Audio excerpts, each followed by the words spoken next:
Caleb Porter is with us. Caleb, good afternoon.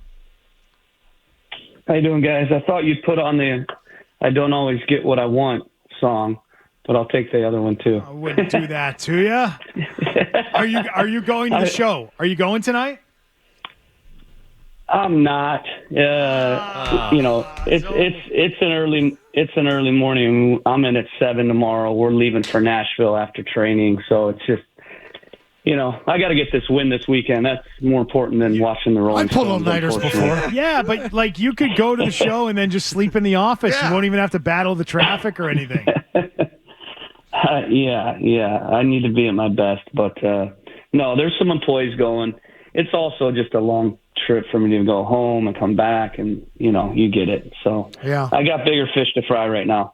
Are you guys going? No. Oh, Tim McCone's going. Yeah, He's going with McCone. his brother and his dad. Yeah.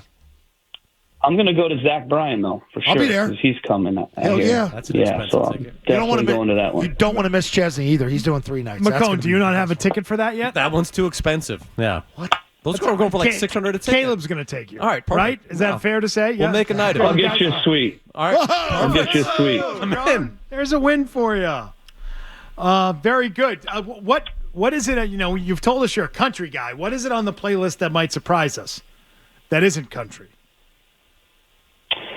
I got a little rap on there. Shut I up. was a big Tupac, big Tupac guy, Biggie, Dr. Dre. Back when I was growing up, those were the rap artists we would listen to in high school. So there's a little bit on there, a little old school rap on there. Nice. I'm going to Yeah. 21 Savage tomorrow night at Xfinity. I'm sure your players Nice. currently he's kind of hip with the With the with the kids, current kids. with Yeah. the children. Yeah. Yeah, not that throwback Hey, stuff. quick question before we get in to your games and stuff. Like there was talk at Patriots camp yesterday of using virtual reps in the building with like headsets to sort of do things that we can do, but it's only so much we can do on the field. Do you guys incorporate that all with your players at all, or does that not help you guys? I've seen that done. The VR stuff. Yeah. You talking about virtual reality Yes, where you yes. put your player in the pit? Yep. We don't have that technology yet, but I've heard of some of the top clubs in the world utilizing that, where instead of sitting and watching film, Yep.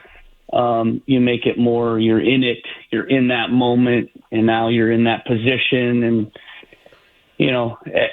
for instance, Edgemere had a good game. He's a young player. He's 19 years old. He got in, great positions to create a goal probably 4 or 5 times, and he just kind of missed the pass. So that would be interesting for him to, instead of us showing it almost from the outside looking in, him being in that position. But I've heard of clubs using that, yes, but we don't have that technology. We've talked with you frequently about seeing progress, about going in the right direction. Do you feel like last weekend for your team you saw some of that progress? Do you feel like you're going in the right direction? Did you see improvement? Yeah, we had a good game. It doesn't show up in the result, but New York City's one of the better teams in the league right now, and we completely shut them down defensively. And then in the attack, we had the better of it. We're in great spots to score. We just didn't find the right pass, or that precision technically on the finish. So it's another game. Yeah, you don't get the win, but when you look at the film, you show the guys all these great moments and the good play. There is a lot of hope. And even over the last 4 games, I feel like it's percolating and ready to boil over. We win Chicago, we play well New York, then we get a red card 13 minutes in. The next game, so now that game's done, and then this game we play really well. So, there's signs, there's positive signs, and the guys are fighting. I've seen teams that, the group's not fighting anymore, they're not playing well, the team's losing 3-4-0. When you start seeing that, there's no hope.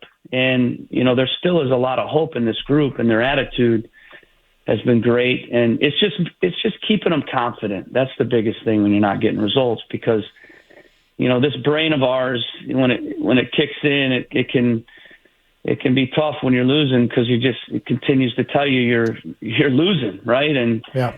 I have to remind guys in a week like this week of the positives.